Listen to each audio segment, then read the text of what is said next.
Έχουμε μαζί μας το μεγάλο ηθοποιό και πνευματικό άνθρωπο του τόπου μας, Κώστα Πρέκα, με τον οποίο θα μιλήσουμε για την τρομοκρατία και τις προεκτάσεις της.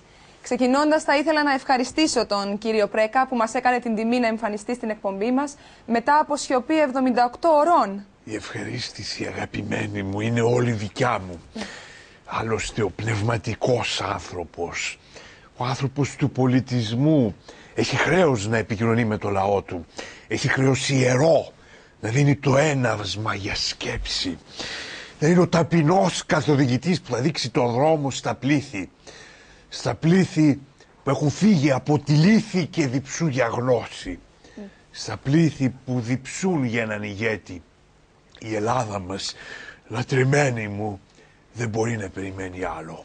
Θα ήθελα, κύριε Πρέκα, ένα πρώτο σχόλιο για τα όσα έχουν συμβεί τους τελευταίους μήνες. Ένα σχόλιο δικό μου?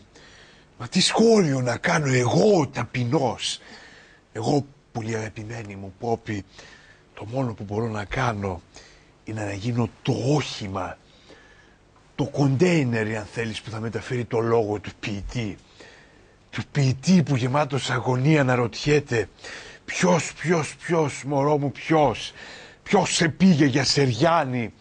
Χαιρετίσματα στο φίλο μου του Σογιανόπουλο, μες στη Σπάρου το λιμάνι. Μάλιστα, κύριε Πρέκα.